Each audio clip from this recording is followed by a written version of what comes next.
is now more inclusive, more educative, and brings you a broader perspective on political and governance matters. This quarter on Citizens Hour, we spotlight issues on democracy, civic education, women and youth participation in governance, and other policy issues. Every Saturday, starting at 10 a.m. and a repeat broadcast at 6 p.m. on West Africa Democracy Radio, 94.9 FM, Dakar. Also, don't miss our special monthly debate, which comes up every last Saturday of the month on trending political and governance issues in the sub-region. Citizens Hour on West Africa Democracy Radio. It's your time to speak.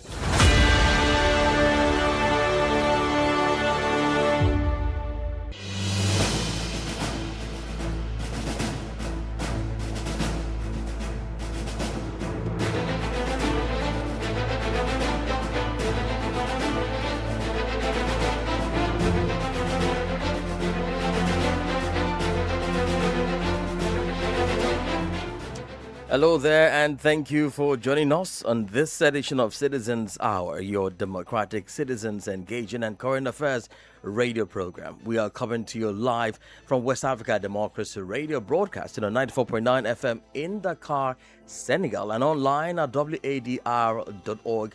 We're also streaming this edition on YouTube and Facebook. Citizens Hours come to you every Saturday at 10:30 a.m. here in Dakar and, of course, 11:30 a.m. in Abuja and Niamey, bring you more engaging conversation. I am Imo Edet here in Dakar, and I do have my colleague Usman Umar joining us live from Nigeria's capital, Abuja, co-anchoring the program. Usman, fantastic to have you join us. Indeed, Imo, it's a very, very wonderful opportunity to be with you on the platform this very morning, and a very massive welcome to all our very incredible listeners tuning in on the airwaves across the entire sub-region and streaming globally on all of our digital platforms. We're coming to you today in the first week of the second half of 2026. How time flies, they say. And of course, the realities on the ground in West Africa demands that we ask some very tough questions, and most of filtered questions about our governance and indeed, Imo, our future. All right, well, without wasting much time, our first topic takes us to a mega dynamic that defines the very movement of our people.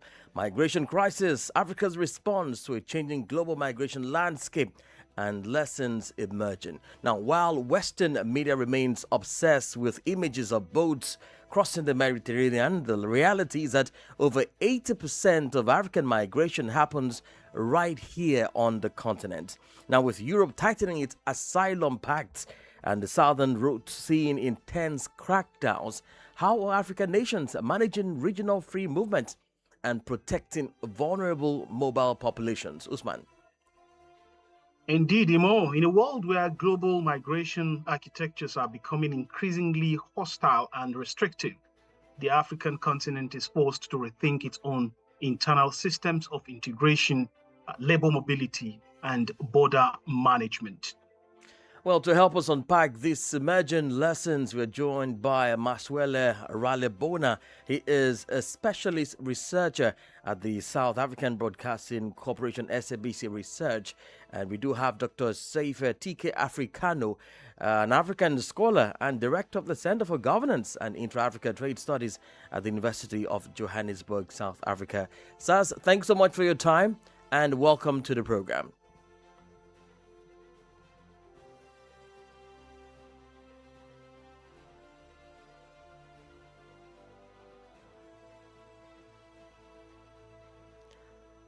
Do we have them online?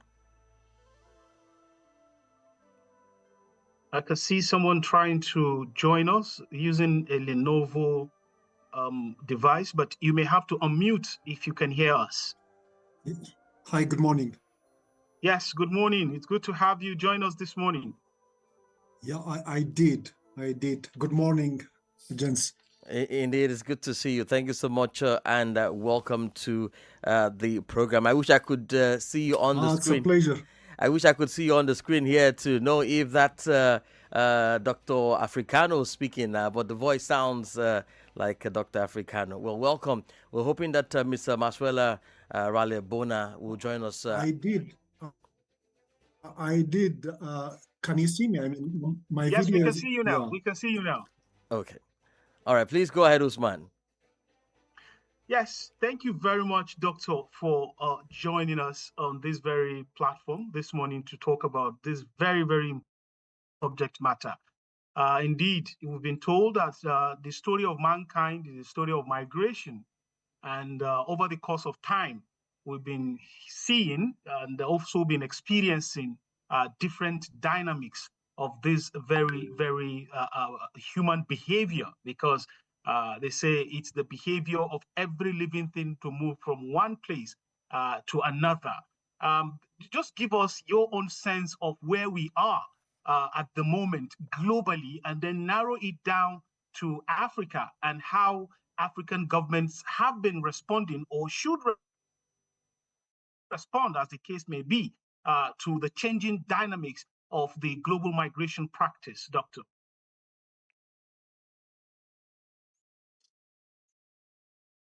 Yeah, thank you so much for the invitation.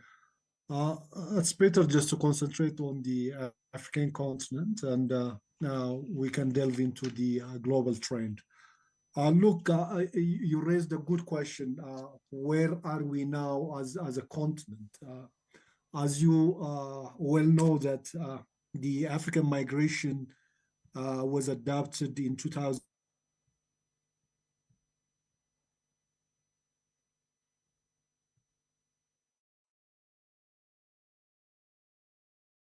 Doctor, are you there?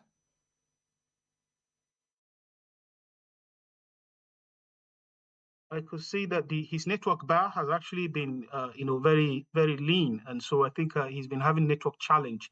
And we are yet to have Mr. Maswele Ralebona join us. But Doctor, can you hear us? Because we lost you a moment ago.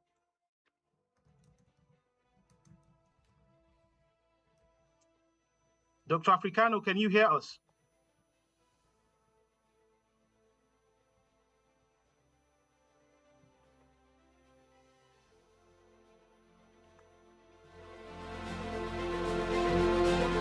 I think we've lost him. We've lost his audio at the moment. I can see Could you hear him me, please? trying to. Okay, we can hear you now. If you need to take off your video so that we can just get to hear you, because it's obvious that your network is very, very weak this morning. All right. Yes, Doctor, go ahead.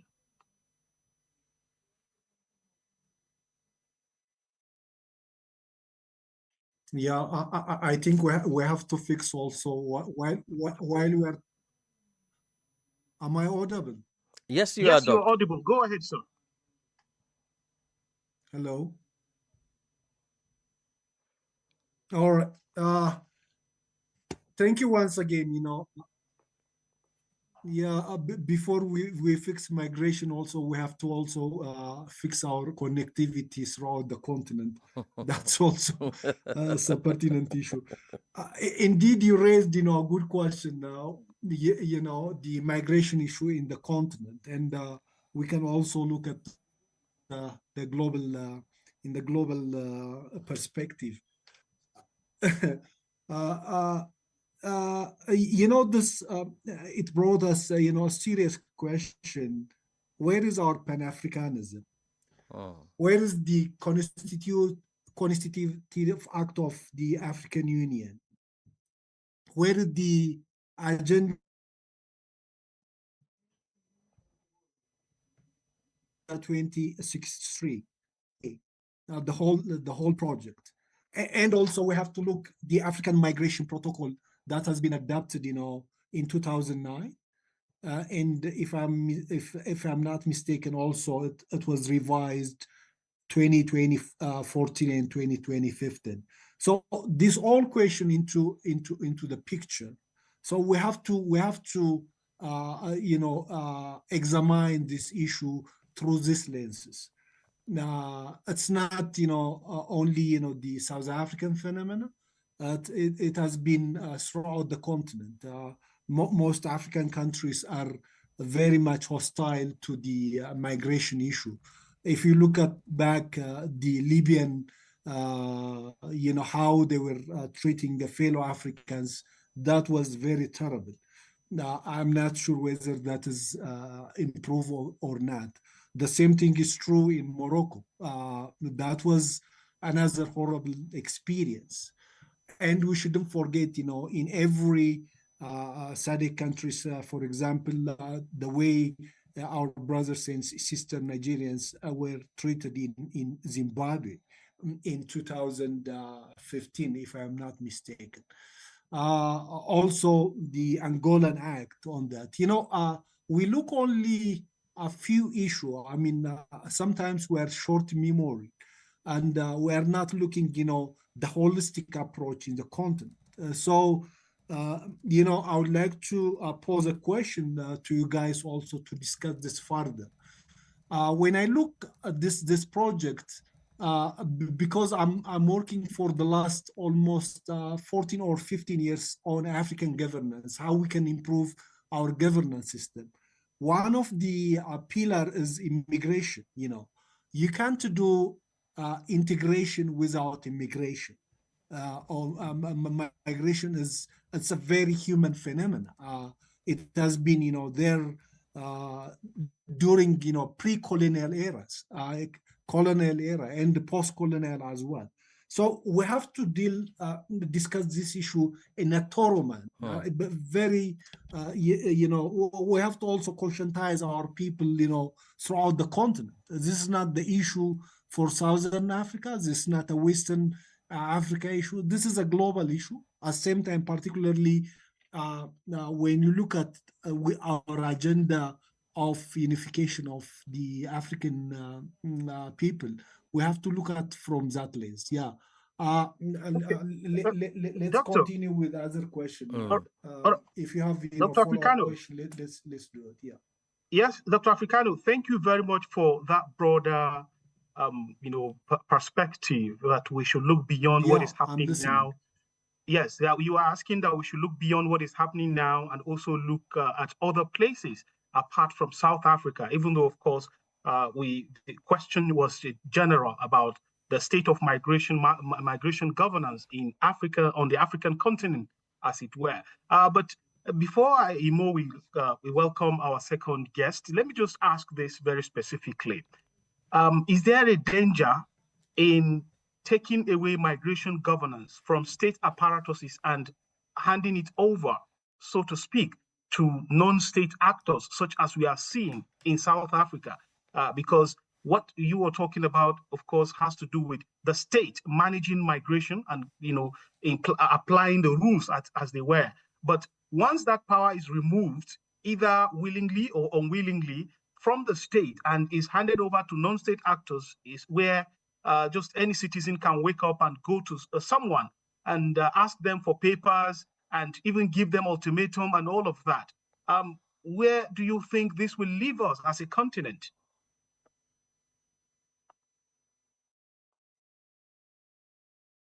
You raised a very pertinent issue. That is the most important aspect just to discuss with. Migration should be managed through effective laws throughout the continent. And the governance should be in law and order, not in violence. We do understand, the frustration of the South African in the street, but the frustration goes to the wrong direction. African migrant is not the problem for South African unemployment, poverty, and inequality. That should be addressed by the government. It's not, it's nothing to do with the migrant. But the reverse is true, by the way. In my study, South African with the current situation, South African economy, it needs more than 3 million migrants just to fill, different jobs, especially on the manufacturing area. and special skill or exceptional skill.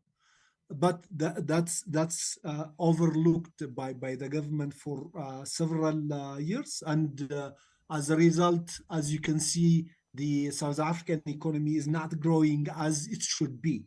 It grows 0.8, and we can't lead a country which grows 0.5 and 0.8. You have to bring a solid economic development to the country just to respond, inequality, unemployment, and poverty in the country. But the most difficult part of it in South Africa is the issue of narrative. Mostly the government, especially a ruling party and opposition, they are telling a different story for citizens. South Africans are better off than other African countries, other African nations. But the fact of the matter, it's not. Every African country has its own leverage. Of course, every African country also it has its own challenge in different areas. Say it unemployment, say it inequality or economic stagnation. So my concern is the government should address this in a proper manner.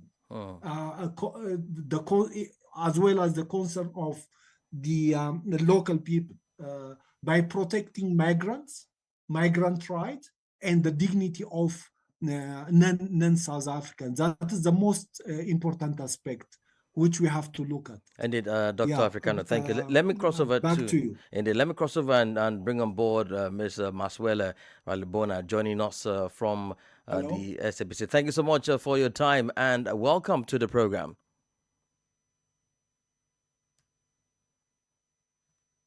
Please, can you unmute Mr. Maswela? Thank you so much. Thank you, and thank you for welcoming me to your radio station. Indeed. Well, let me just quickly throw this one at you. I mean, how would you describe, or how do you draw the line between responsible diplomacy or failure of regional protection mechanism in the case of the unrest which we saw prompting countries like Nigeria, Ghana, Malawi, Zimbabwe to repatriate their nationals? Thank you once again. I think as a South African myself, noting that I'm not speaking for my employer, I'm speaking as a South African and a professional, media professional in South Africa, is that when you look at the countries that you mentioned above, starting with Nigeria, is one country which we see almost every day around the world, with its citizens being sentenced or being stories coming out from different parts of the world about what they do there and how the host countries are kind of tired of them, if I may put it that way. And in South Africa, I think when I was still at university in Pretoria, it was there's an area called Sunnyside where majority of the people started seeing an influx of Nigerians in that area. And we, over the years, we learned and accepted to live with them.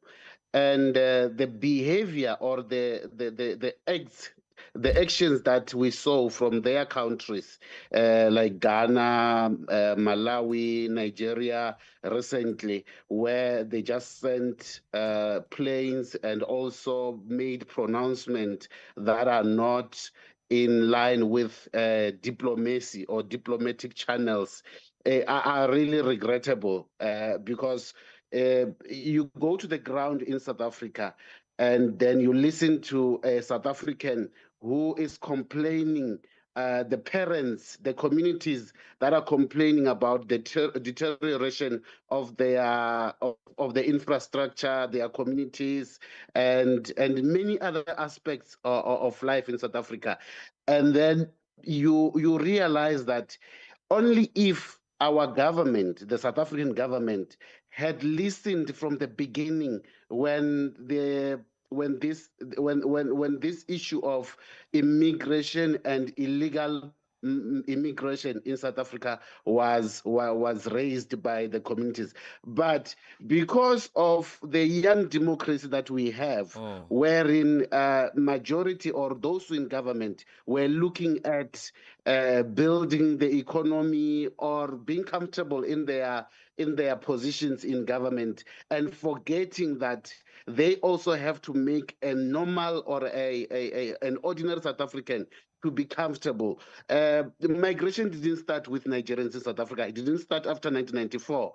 The apartheid government in South Africa buzzed and put so many people in trains from different parts of Southern Africa to go and work in mines, and up to this day, some of them were naturalized and became South Africans. And when you check the surnames or the people who live in South Africa now, you realize that we came from all different parts of Southern Africa. But the problem now is that South Africans, Black South Africans mostly, are now educated. Black South Africans now, they want jobs, they want all sorts of things that are not. And when they look at other African countries where these would you blame the migrants for this or the government? Would you blame the migrant for this or the government? Because if it is okay, go ahead, please. It is the responsibility of the government. It is the responsibility of government to make sure that the citizens in the country comes first before a migrant can access anything. At least make sure your own citizens have access that. So when you look at Southern Africa, you look at Africa, you look at other parts of Africa, and then you realize that their countries, their governments are not as good as the government in South Africa, or the resources, the infrastructure, and everything that we have in South Africa doesn't look like in any other African country. And then you see the deterioration over time in South Africa. That's the frustration that many South Africans are expressing, that we don't want to look like Zimbabwe. We don't want to look like Mozambique. We don't want to look like Nigeria, where they've got a lot and lots of oil that can feed the whole of Africa, but their citizens are running away because the government cannot can't be, the center is not holding. That's where the problem is. Where then is a place of one Africa, which we have been promoting over time? I mean, when we preach one Africa and we see the increasing attack of other nationals in African countries, I mean, Prof mentioned earlier Pan-Africanism. Where do we bring this on? If you look at Europe, the unity of the European Union, where you can just drive from Portugal to France without any hindrance and all that. And then you look at, please. Can I just hold on, doctor. Can I finish my point? Just hold on, doctor. Yeah. And then you look at African countries, from where I'm sitting, I can't even say now I want to drive into Zimbabwe, have lunch and come back to South Africa, because the situation in Zimbabwe doesn't allow me to go in there and do that. But for European Union, they have made sure that the other country, the Portugal, in Italy, and all other European countries, the center is holding. The governments, they are fighting. They are doing everything to make sure that there's comfort between their citizens. Whereas in South Africa, in Zimbabwe, in Malawi, and other countries, it's a different ball game altogether. So we do want Pan-Africanism. We have political parties like the EFF. We have the ANC, which allowed all these things to happen over time. And when you listen to them, when they're preaching about African unity, you realize that we do need that. But where should it start? Does it start in South Africa? Or everybody must first make sure their country is functional, their government knows what they are doing, before we can say, now let's work together. Well, let me bring on board Dr. Africano. Please go ahead with your thought.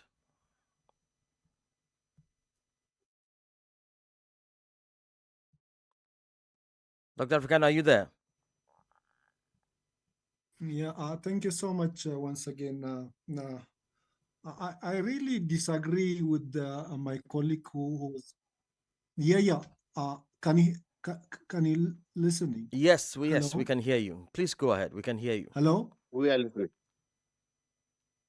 Hello? Doctor, we can hear you. Please go ahead. You are audible. Hello? We can hear you. Yeah. Thank you so much once again. Yeah. I really disagree with my colleague who is in Pretoria, in South Africa, in this migration issue. I had been in USA for some times, and I lived in Europe. I had so many Nigerian friends in USA, maybe a million plus Nigerians. They are productive citizens for the development. They are contributing big time in USA and in respective European countries. Why they are differently behaving in South Africa, that is a different discussion altogether. Let me put it in two ways. One, in South Africa, there is no proper legal registration immediately when you enter as an asylum seeker or whatsoever. Unlike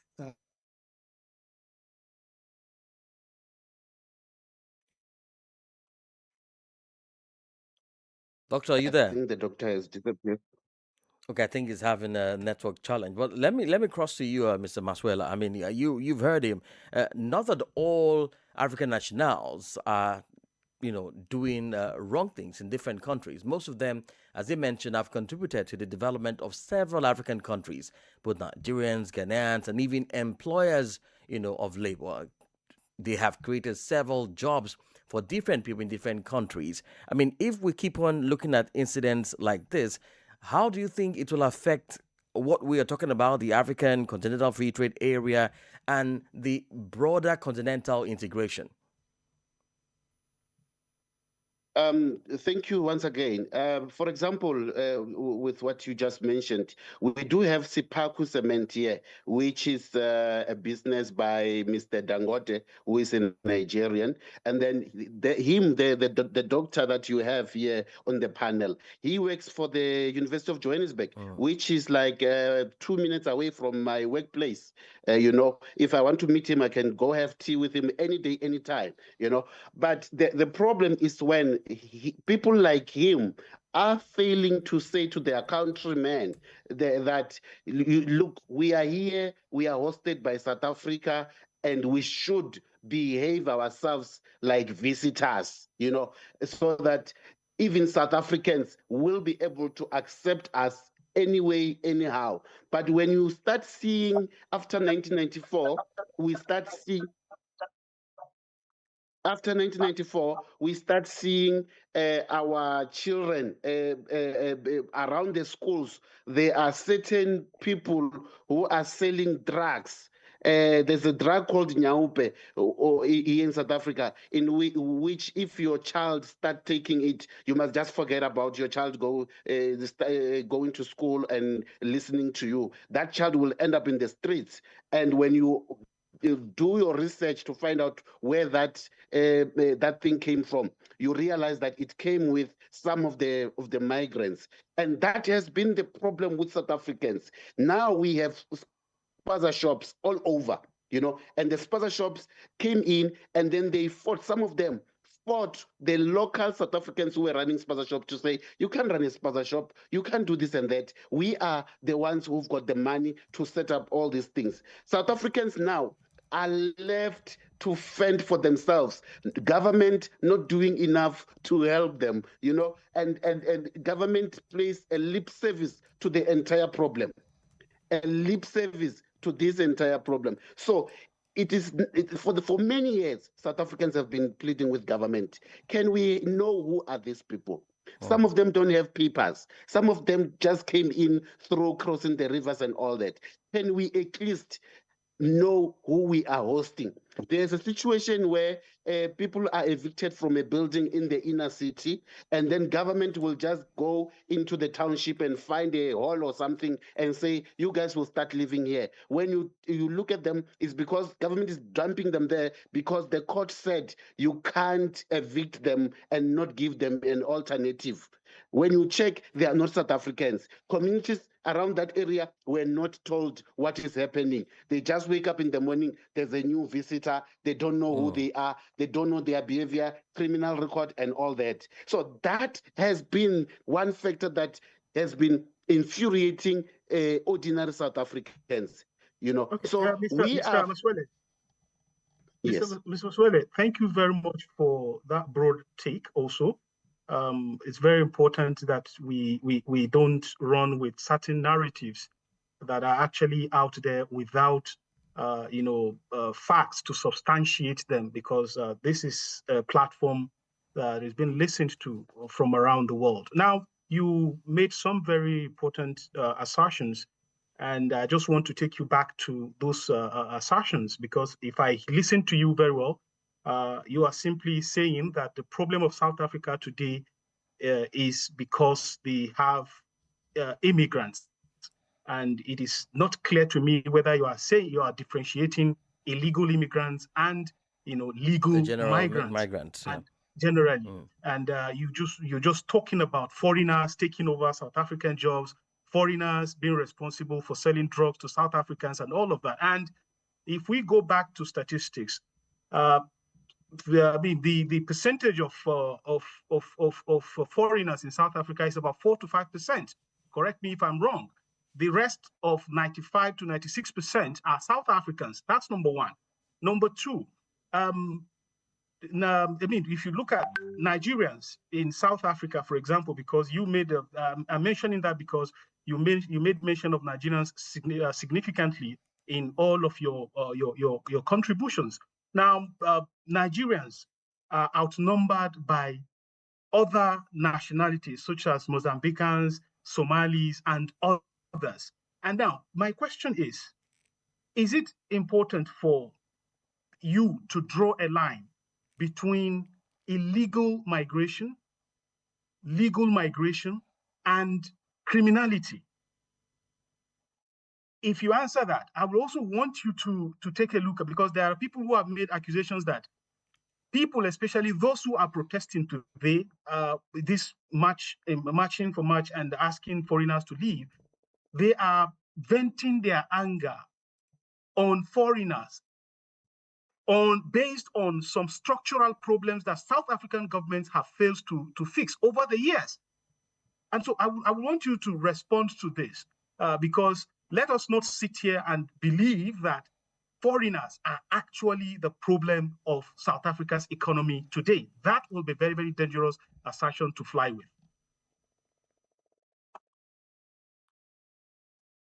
That's true. That's true. And I'm not by any chance trying to say the problems in South Africa is foreigners.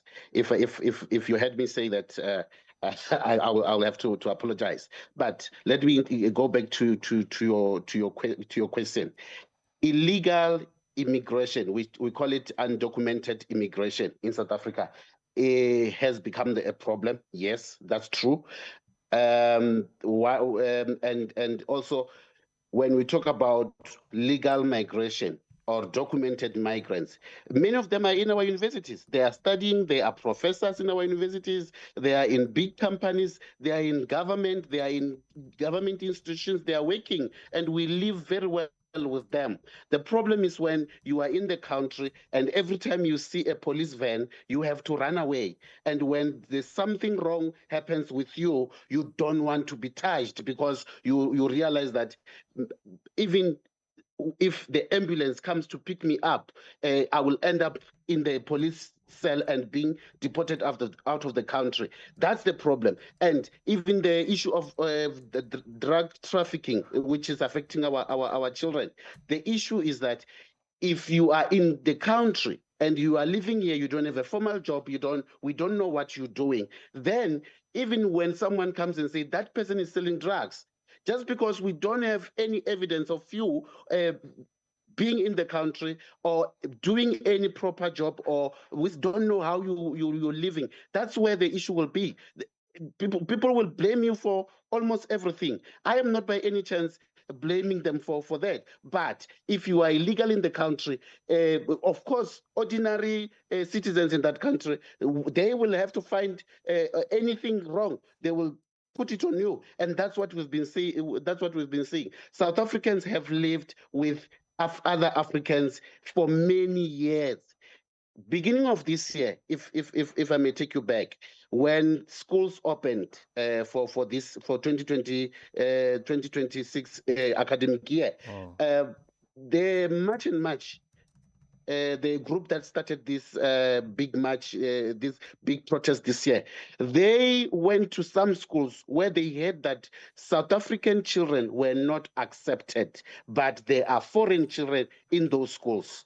And then the government kept on saying there's no such, up until they demanded a register in that school. And then that problem went all over South Africa, where ordinary South Africans who've got their children in their houses working in schools and say, we hear that there are foreigners here, we hear that there are foreigners here, we want our children in those schools. And then it happened that those schools end up saying, okay, bring your children, we'll put them in schools because now you want to cause problems. Well, but let me just quickly add, Mr. Mark, let me just quickly chip in here. I mean, are you saying that if all undocumented migrants, even those who are documented and still feel threatened, leave South Africa tomorrow now, do you think unemployment, crime, and the poverty rate, which is quite high in the country, will significantly fall? I mean, what other evidence would you have to support that?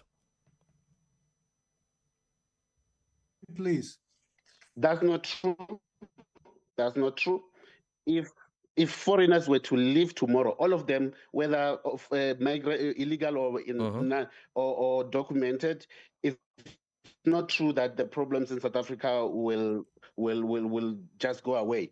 The reason being, our manufacturing capability has deteriorated over the years, which means we are now importing more than producing our own products. So what illegal migration does in most of the places or workplaces is that some of the employers will prefer illegal migrants because, for example, we have unions in the workplace which fight for our rights. But when you are an illegal, you accept whatever they give you. In a workplace where someone was to earn at least $20 per day, an illegal migrant comes there and accept even if it's $5. You know, so that's where the problem is. Then these employers who are not so keen in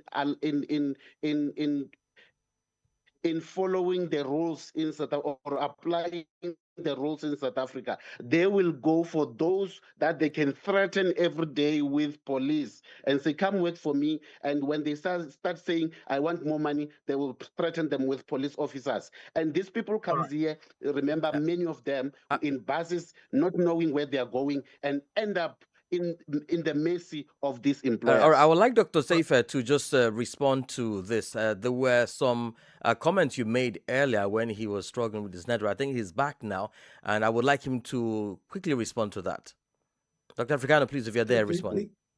Thank you so much. Thank you so much. My apology. I'm not sure whether the connection is from my side or your side.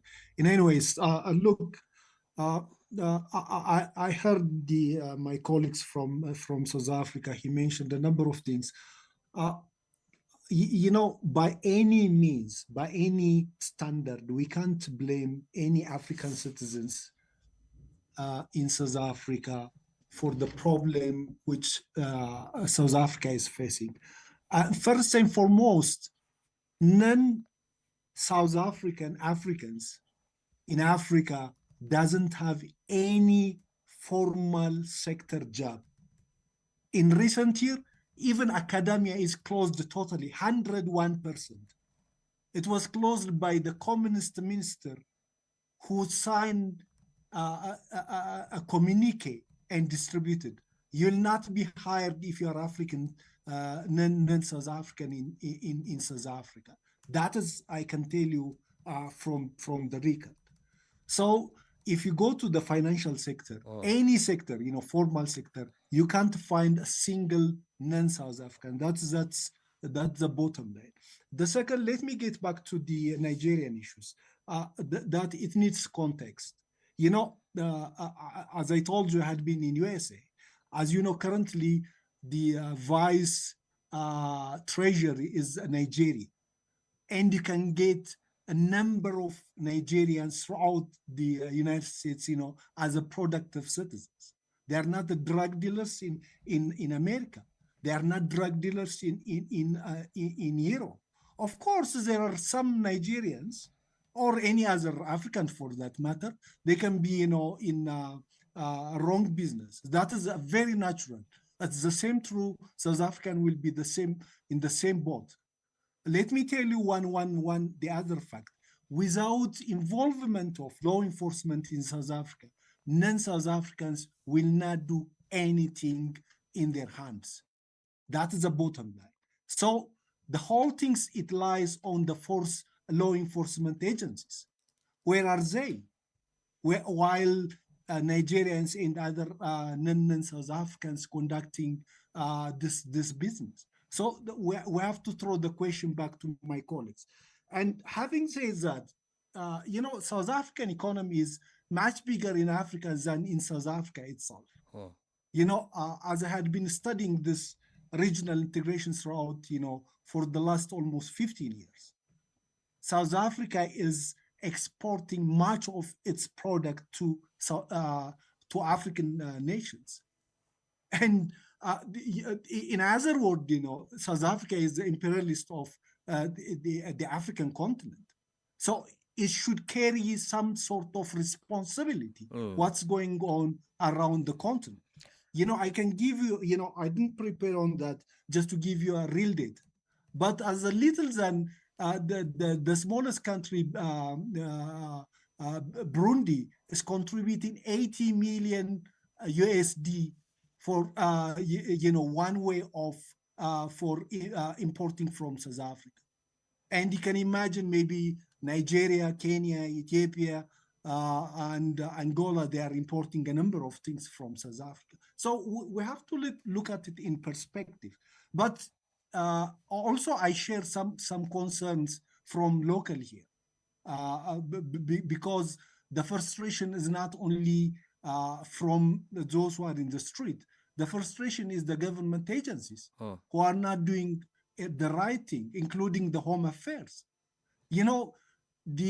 As I told you earlier, the current what do you call it? The immigrant society in South Africa, they are playing a very small proportion when you compare to the entire economy. They are playing 6 up to 7%, but they are contributing 20%. People, they couldn't able to see that picture. And let me get back to you to the African project as a whole.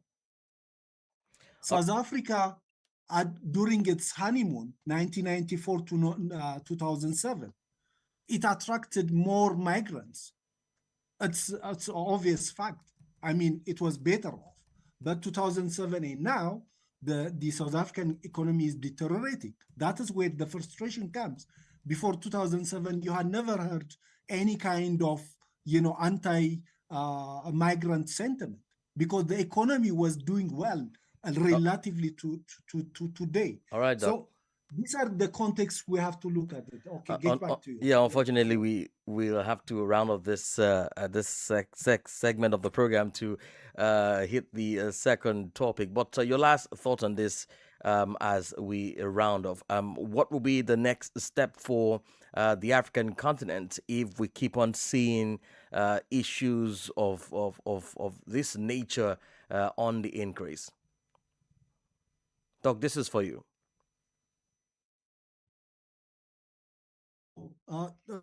Look, migration is a blessing, by the way.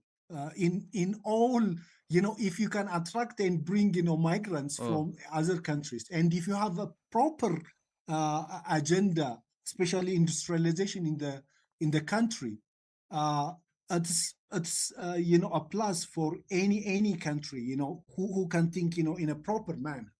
I think my colleague, he touched some of the issue of industrialization in South Africa. With the current payment system, I mean, what do you call it, the salary or the weights in South Africa, you can't produce a t-shirt or a stapler or a simple material with the current, what do you call it, the payment system. But if you attract, a lot of migrants, you can get, at the end of the day, anyone, even if you go to China or United States, cheap labor is the most attractive one, just to have, productivity to rise. So all right, South Africa might regret at some point. All right. I'm afraid we have to Thank you very much, Dr. Africano. Yeah. We want to have the last take of Mr. Maswele Ralebona on this before we round up this segment. Very quickly, sir. Yes, thank you. But I don't agree with some of the things that the prof said, especially with the fact that he said there are no foreign academics in our universities, because there's a lot of them.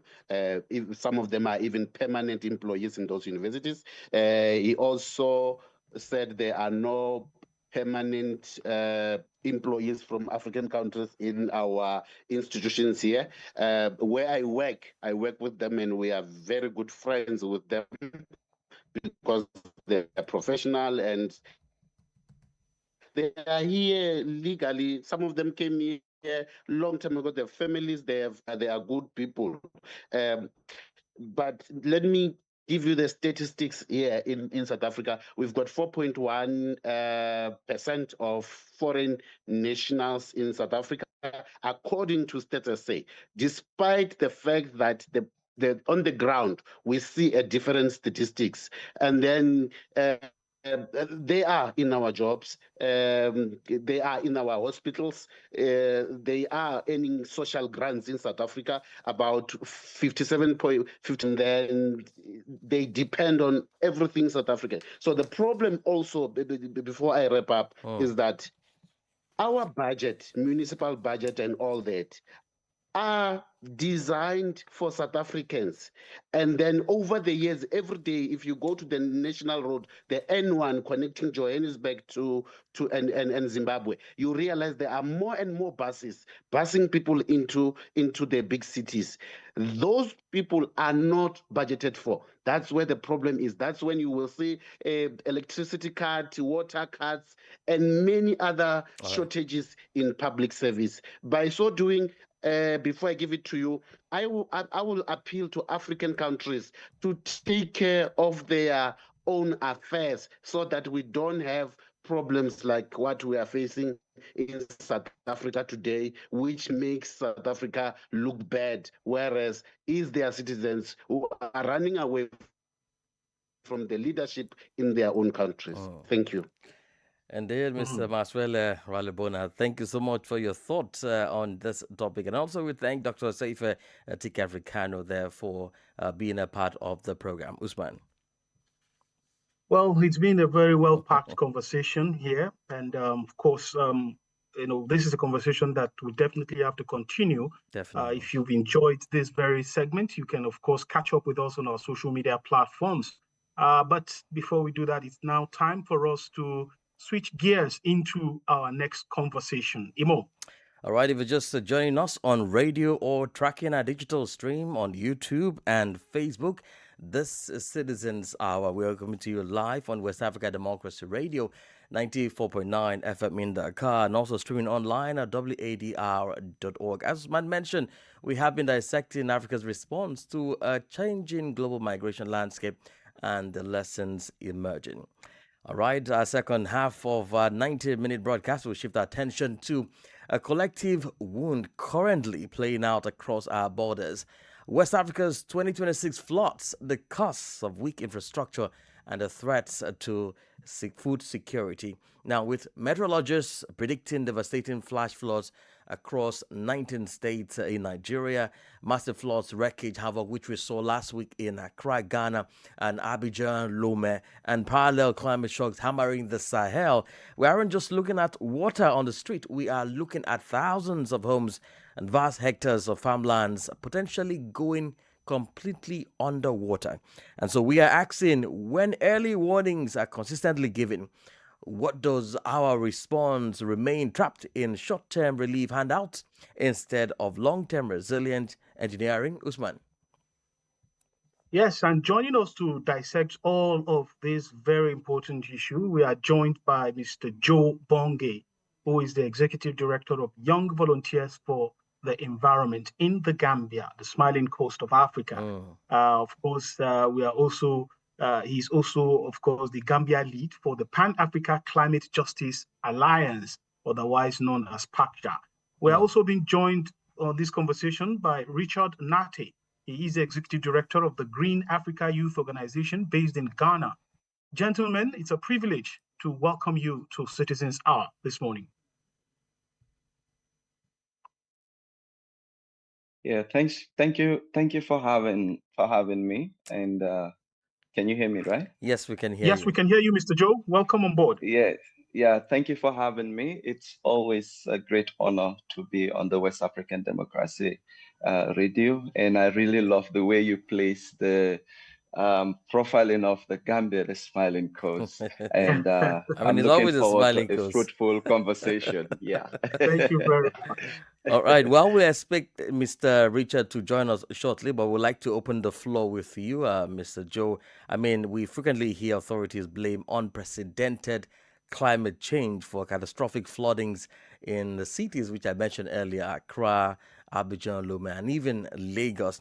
So when wetlands are continually reclaimed by luxury real estate, unregulated mining becomes the order of the day, and drainage master plans, which is very key, are left to gather dust in government offices. Isn't it calling for a natural disaster or a convenient political escape card? Joe, this is for you. Thank you. This is a quite very, very good question. And as the world is basically bearing the brunt of climate change, because as an environmentalist, climate change is no more a science data, but it's a reality. And we could witness, those living in Ghana and as well as the global north, the heat waves. You see the flood in Ghana. We could see that the 2026 floods are a wake-up call for humanity and as well as the planet that we all share. And flooding is no longer just a seasonal event.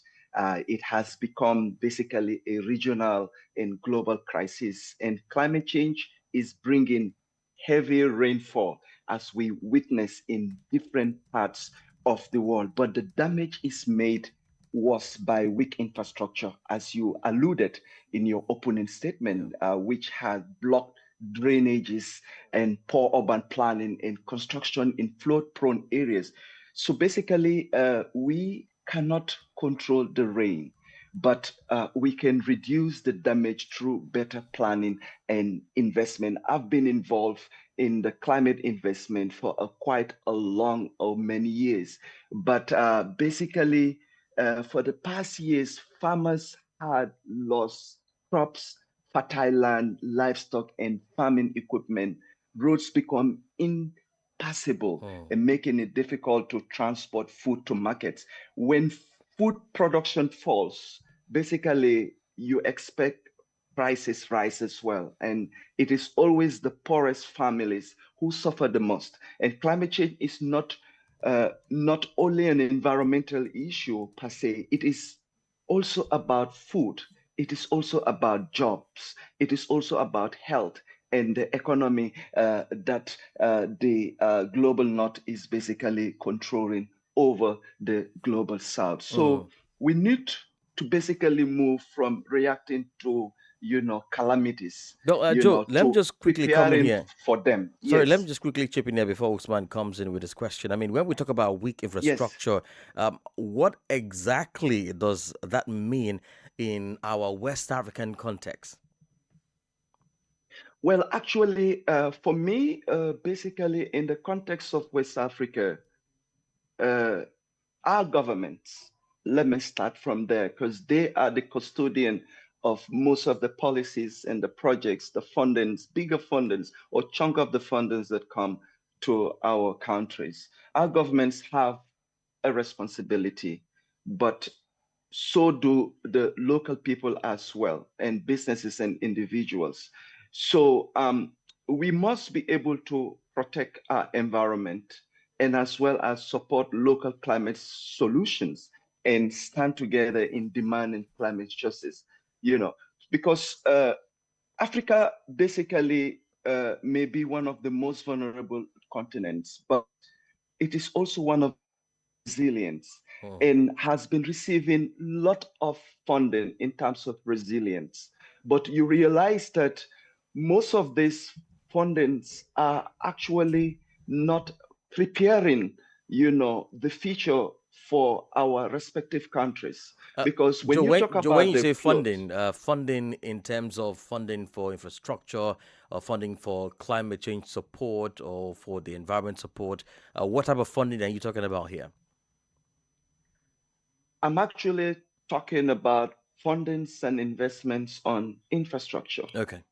on environmental conservation, on marine protection, on as well as natural resource management that are much more sustainable.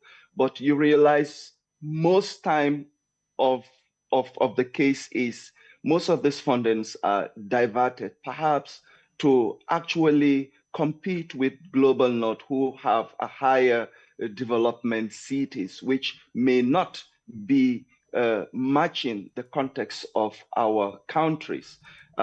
Every country has a peculiar situation and has its own, demands and expectation in terms of, growth, in terms of development, and so. For me, at least, I will say that most of this funding needs to be invested in people. Most of this funding needs to be invested in nature, and most of this funding needs to actually be invested to have a strong infrastructure which we can build a safer, greener, and much more food secure future, for the respective African countries that we have.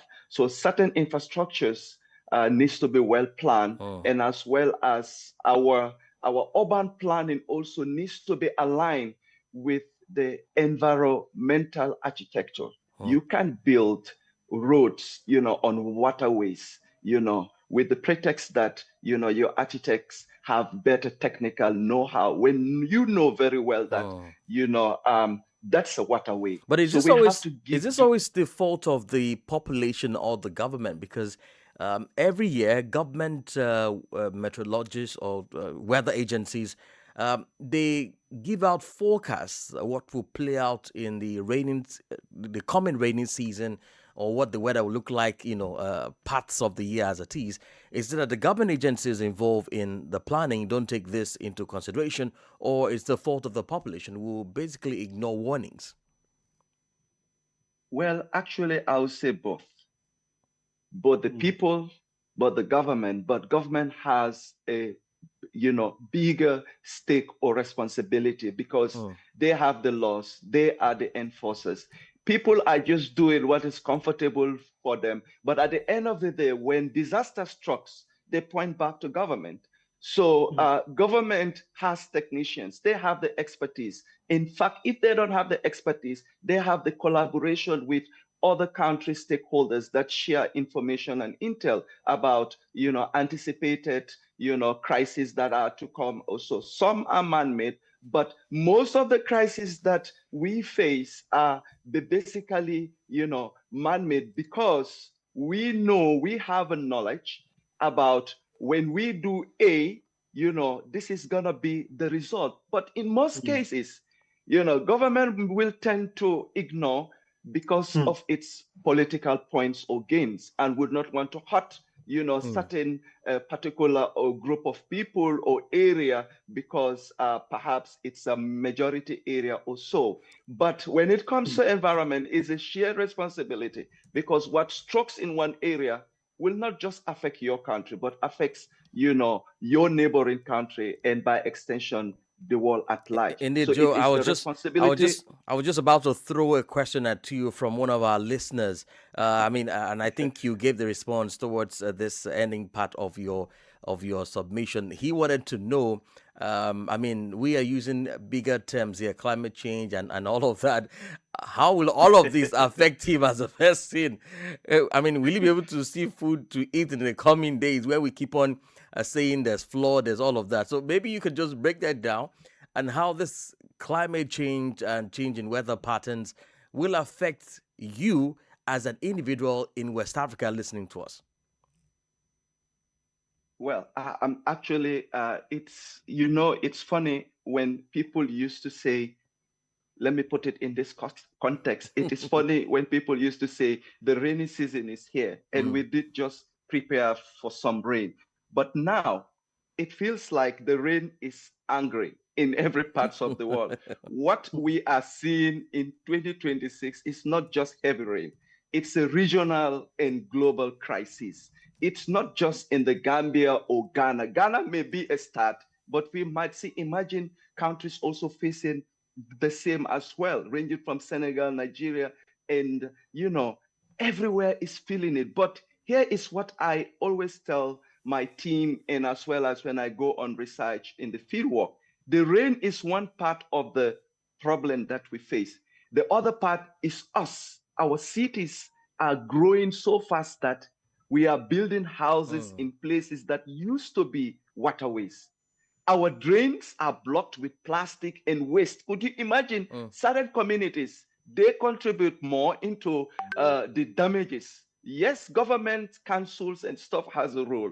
But so when the rain comes, the water has nowhere to go except into people's homes and farms. That's why we are seeing this pattern repeat itself year after year. Let me put it in this way again. If you are a farmer, let's say in rural community or rural Gambia, you wake up every morning praying for rain. But when that rain comes down too hard, too fast, and it does not water your crops, it drowns them.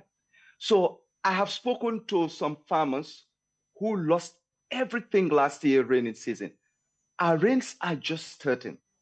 And for a reason, certain crops may not actually be grown in particular area. So when the local people, in Africa, needs to understand that climate change is something that Africa contributes less. It contributes about 4% of the global greenhouse emission. But remember, we continue to bear some of the heaviest impact of it. So this is basically what the Africans fight for, which we call climate injustice. So the people who have contributed to the least to this crisis are paying the highest price, because the global north have adaptive measures. And here in West Africa, the 2026 floods are clear example. So flooding is, for me, no longer an isolated event affecting our country. It has come to a regional crisis. So across the sub-region, communities are going to lose homes, lives, farms, and livelihoods, while climate change is going to bring heavier and more unpredictable rainfall.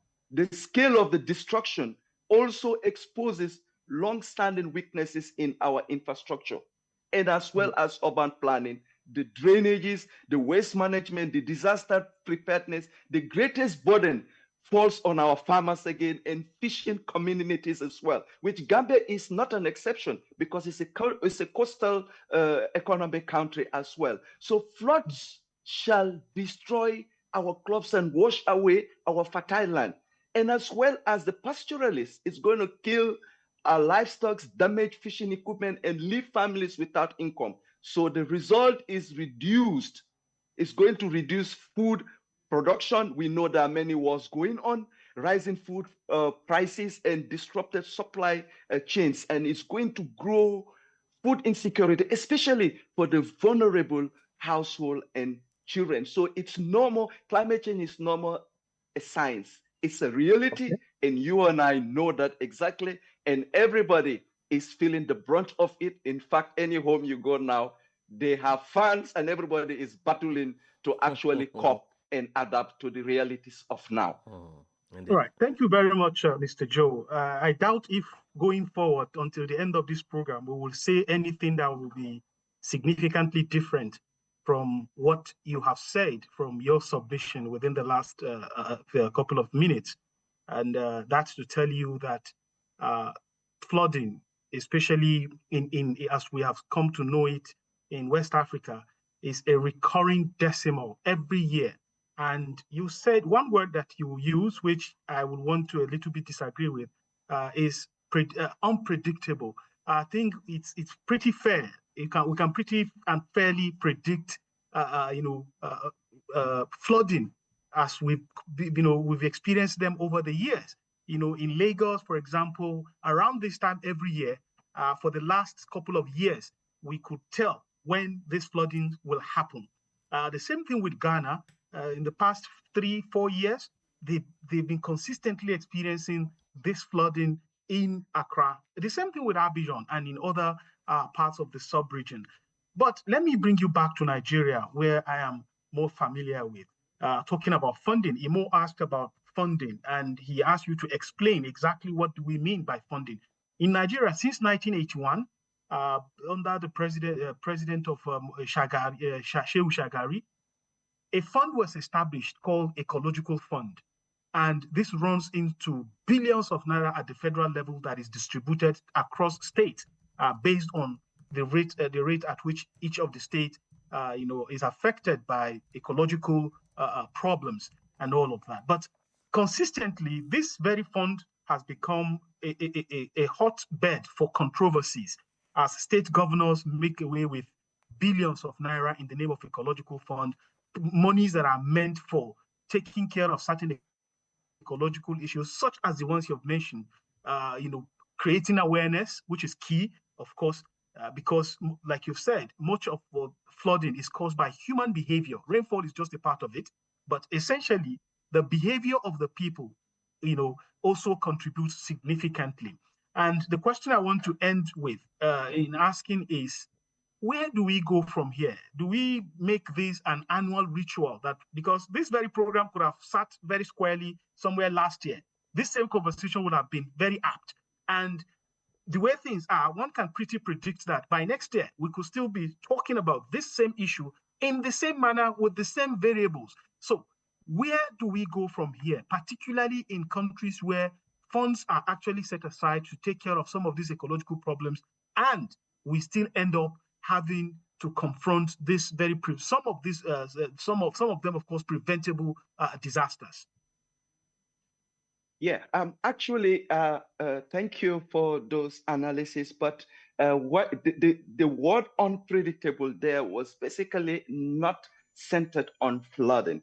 The word unpredictable basically was the weather patterns. They are unpredictable, because you can't tell whether it's going to be hot, cold, it keeps jumble up. But we actually have pretty good technology in Africa now, especially the meteorologists can tell us days in advance when heavy rain is coming. But here is basically the problem. That information does not always reach the people who need it most. And if you are a farmer, for example, in a remote village with no radio or phone signal, a weather forecast on the internet means nothing to you, absolutely, right? So we need to do a better job of getting that message out through community leaders, local radio like this one, West African Democracy Radio, which anyone can access as well, and simple text SMS in local languages as well. And it's not just about knowing the rain is coming. People also need to know what to do, where to go, how to protect their animals, how to save their harvest. that kind of preparedness saves lives as well. So coming back is to your question, with countries that have the money seated or countries that are receiving bigger investment and funds, I will say that we must invest in resilience, modern drains architectures or infrastructure, stronger flood control infrastructure, better urban planning, and as well as protection of our wetlands. Remember, most countries, their wetlands now has been turned into resorts. Resorts now, hotels as well. And natural waterways needs to be well constructed, and as well as we must be able to invest in climate smart agriculture, early warning system, and financial protection for farmers. So for me, I believe building resilience is no longer an option in Africa. It is essential. It is very essential. And at the same time, regional cooperation is quite very critical. The ECOWAS, the SADC, you name it. And rivers such as the Gambia River, the Senegal, the Niger, and the Volta cross national borders, meaning flood management, weather monitoring, and disaster response must also be coordinated across borders. We must not work in silos, and our borders must not only be for immigrations and stuff. So climate change does not respect national borders, and that is the beauty of climate change. And neither should our solutions as well. We have to actually share solutions, share ideas in making sure that our continent is safe. Finally, climate justice must remain at the center of the global conversation, because the global north owes a lot to Africa, because most of these things we're facing now are human induced effects. They actually created it. And now we are joining force with our global north partners to resolve this. But remember, there is greed in this negotiation, and there is injustice in these negotiations happening. So developed countries must honor their commitments on climate finance, adaptation, and loss and damage, while African nations continue strengthening local resilience and empowering their people and their environment. Well, Joe, how has that cooperation been between ECOWAS countries on disaster preparedness and flood management, which you've talked about? How has it been so far? Well, there has been a lot of work going, a lot of policies, a lot of standards, and as well as a lot of, regional committees set. Remember, every country has actually different policies, and as well as have different foreign policies. It's funny to say that, yes, ECOWAS is doing a great job. I allude to that. And our governments also are doing great job. But most of the developments we're seeing in our African continents are dictated by donor grants and funding. So our peculiar projects, our peculiar problems, our peculiar actions that we are to take mostly are left out because donors are not interested in such investment or as well as in such support. So most of the development drives are dictated by the same global north that we blame for. So we don't have the money. So we, in turn, the development drives are basically dictated by the fundings we receive. And ECOWAS is funded by the global north as well. So most of the time, this is where the problem is. And as civil society, we have a limit. We cannot go to that extent. We don't enforce. We are not policy makers or decision makers when it comes to country development. So that is why we are actually pushing for countries in Africa to actually, see how best we grow that unity among the regional borders, regional countries, and build up our strength on sovereignty, build up our strength in unity, and as well as look inwards on how do we preserve, safeguard our natural resource management, and come up with great infrastructural and good policies that reflects the aspiration of the people and that reflects the needs of our environment. So we're able to compete with our global north and be able to negotiate with them at a more fair deal. Okay, very, very wonderful recommendations there. But looking looking at the reality on ground, particularly even within the West African sub-region itself, Nigeria's neighbor, Niger, from that end, Yes. of course, is not, so to speak, in talking terms, government-wise. And of course, if you look towards the AES and the surrounding countries, we have issues that, of course, will hinder naturally the collaboration that you are talking about, and all of those. You also did mention repeatedly the issue of the Global South redeeming their pledges, especially as it has to do with climate justice and all of that. And if this doesn't happen, say, in the next 1, 2, 3, 4 years, should we continue to wait and bemoan the disasters as they come year in, year out, or there is something actually the citizens on their own can begin to do while waiting for government at its own level to take the initiative to reach out to neighboring countries for cooperation and all of that, and to also look for ways to put pressure on the Global South to redeem their pledges? What exactly can the citizens of West Africa begin to do in order to, of course, bring about change before the next rainy season? Yeah, basically, we can no longer, in fact, that has been a clear message in all international conventions. And in fact, Africa is taking a stronger stand now in terms of its negotiation. They are not compromising their demands and their needs as well.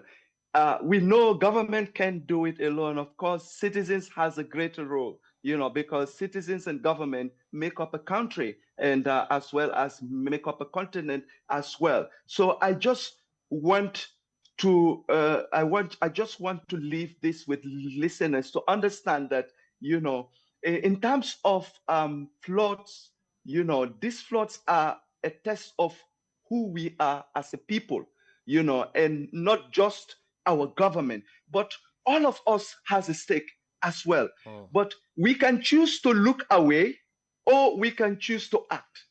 But basically, we can actually start by taking our own action without waiting our government. For example, we can start cleaning our gutters, the drain, plant a tree, support a farmer, or just talk to your neighbor about being prepared about the worst to come.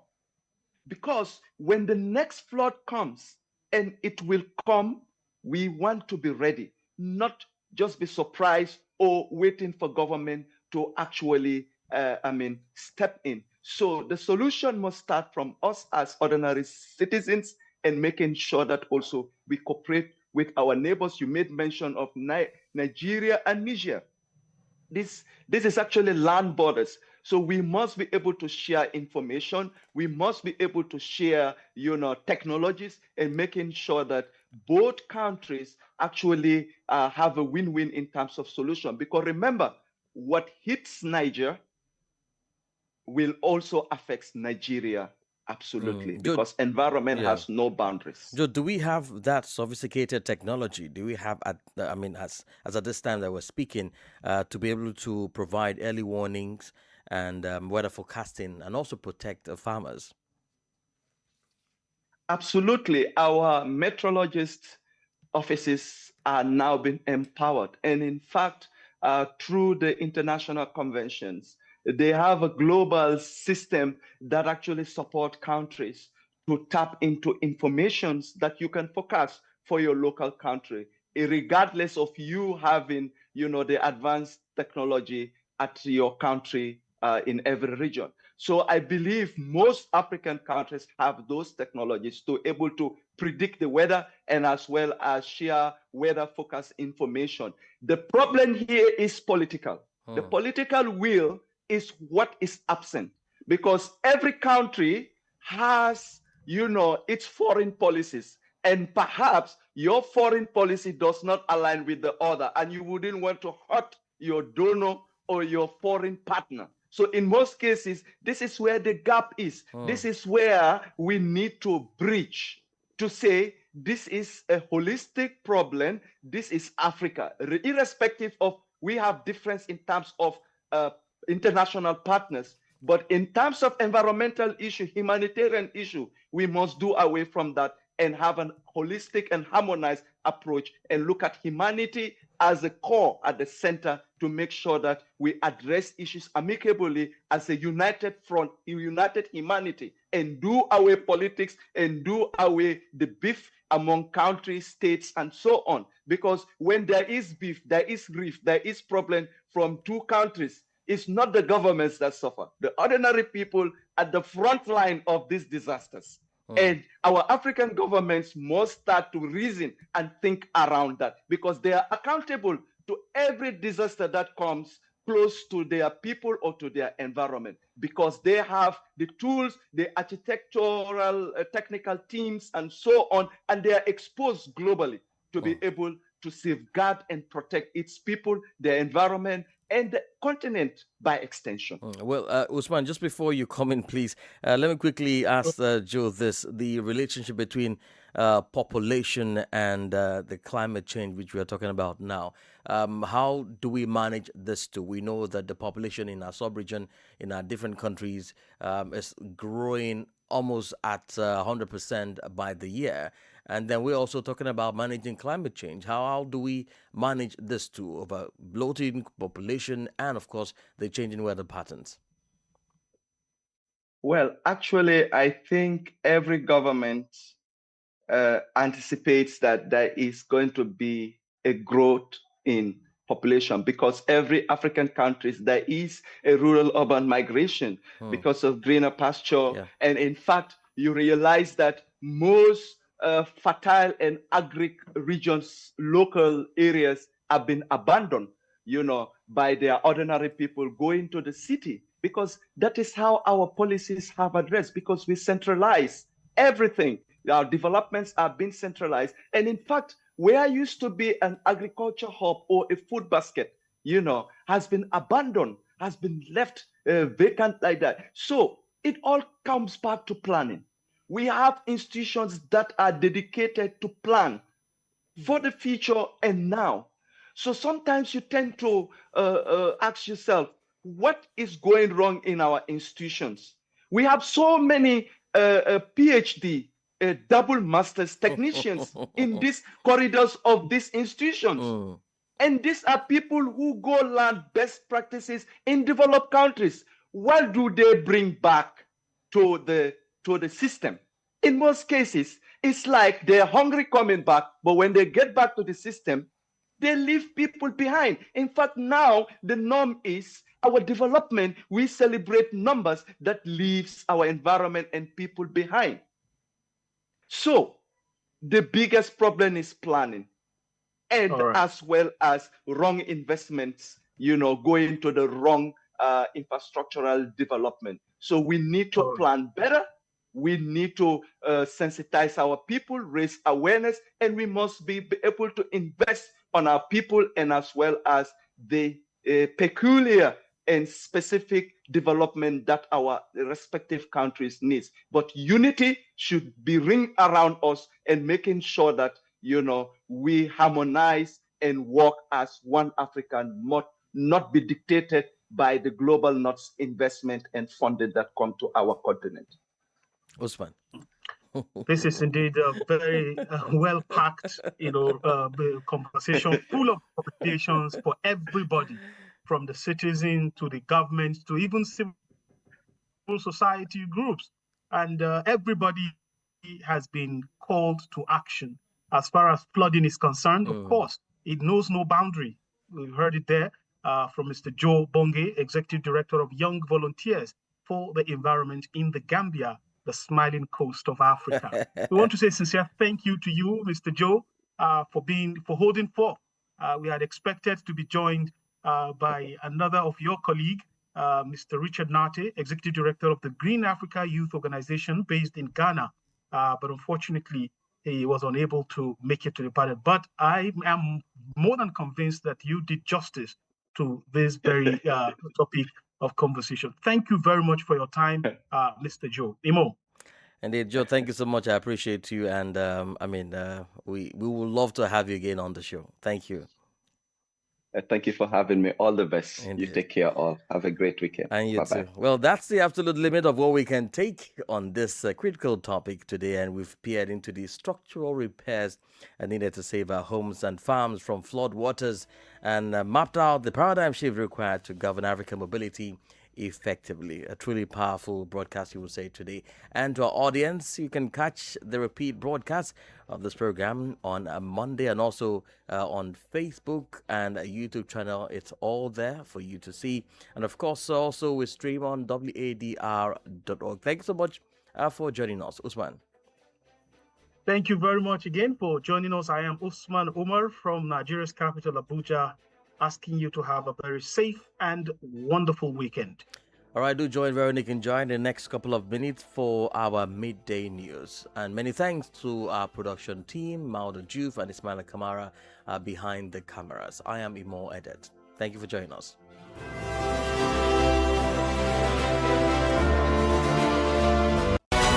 Citizens Hour on West Africa Democracy Radio. It's your time to speak.